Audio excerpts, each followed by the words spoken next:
we saw that when you would search about Trump's assassination and it wouldn't come up. And when you'd search for a Trump rally, the Kamala Harris rally would come up. I mean, these are basic examples, but if you take that to the nth degree, you can start to see exactly what you're talking about. And then, as if that wasn't enough, there was a period of time where the deep fakes coming out of the Harris camp were just in your face.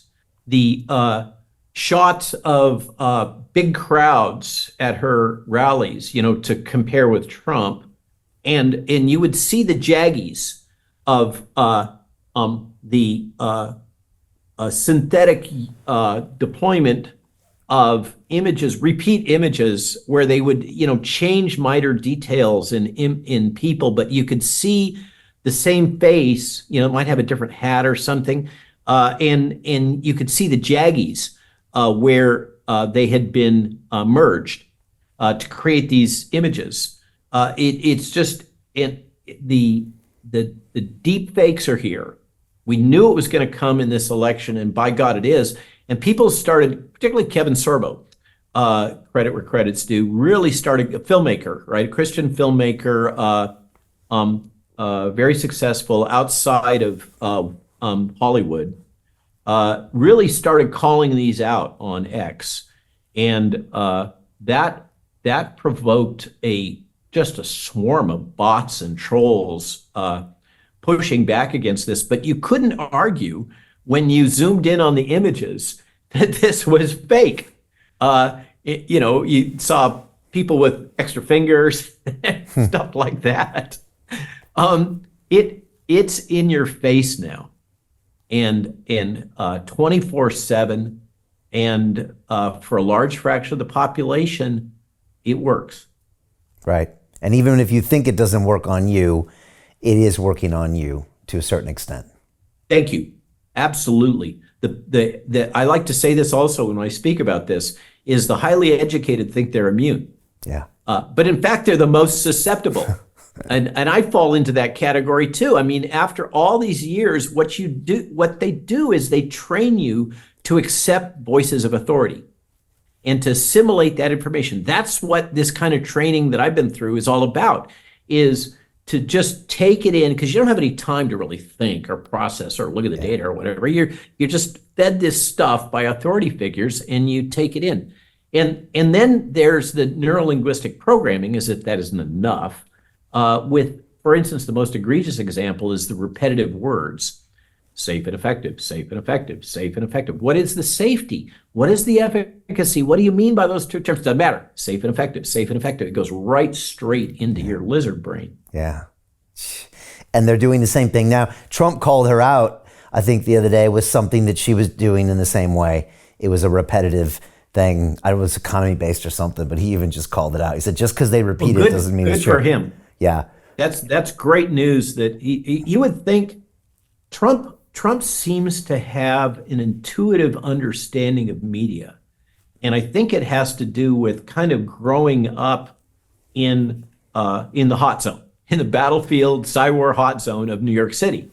Yeah. And fielding all that and living in it. It seems to be intuitive in him. But even as you were pointing out, even for Trump, he seems to be knocked back on his heels by what's going down. Yeah, I think growing up in that media environment and then being the subject of all that media, and then I think also The Apprentice probably helped him, because then he was creating his own media on a regular basis, and then he could see the feedback loop of what was successful.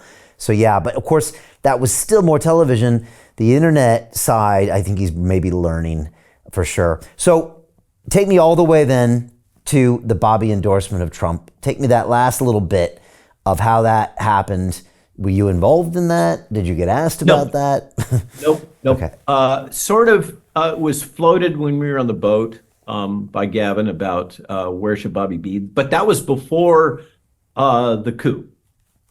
That was still in the Biden era, and it was the issue was Bobby could potentially take some votes from Trump, but the split was looking so large that the question was floated: should he stay in? And my response was, for what it's worth, 10 cents or a penny or whatever, a pence, was that I believed he should stay in.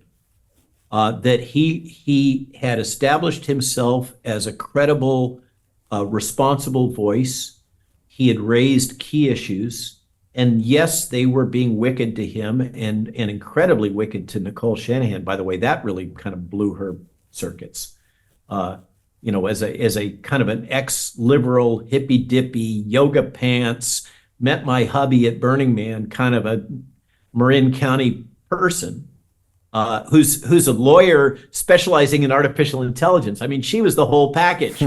And then she does this, and they just come after her, with guns blazing. And I think she was a little bit stunned. I think that's part of why she asked me to come on and talk about Cywar in the book. That was my first book hit.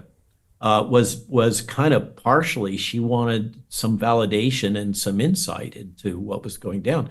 So Bobby is taken like Trump, maybe not even as hard as Trump. What they deployed on Trump with the lawfare and everything is, that's hardcore. Hey, I know investing in crypto is scary.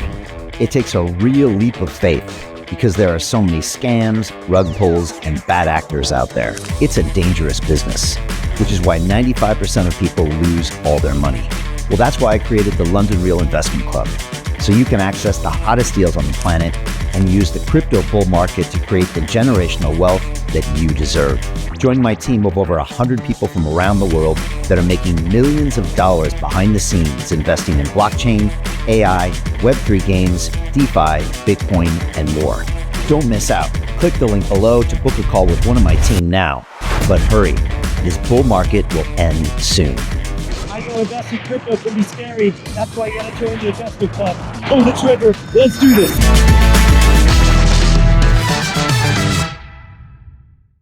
Hi, it's Brian Rose from London Real. You probably know that we've just recently been re-platformed on YouTube after 25 months completely in the dark.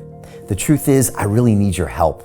What I really need you to do is click on that subscribe button right now, like this video, and maybe even leave a comment or share the link with friends. We're really fighting against an algorithm that's tried to keep us quiet for so long. And the more subscribers we have, the more people watch our content, the better guests we can bring you, the better content, and we can continue transforming lives. We've been doing this for 14 years now. I want to do this for another 14 years, but I really need your help.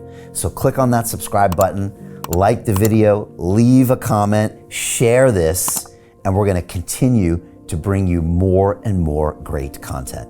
Thank you. Most people will never see this opportunity. Dubai luxury transformation projects have historically delivered 40 to 90% annual returns. That is incredible. These were once reserved only for insiders with access. I spent 15 years on Wall Street and I learned this: the biggest returns always go to the people who get the call first. Now, you finally can. We've just received a brand new project with major upside potential. Allocations move fast. Click the link, apply now, and speak to my team. This is your chance to see what others never will.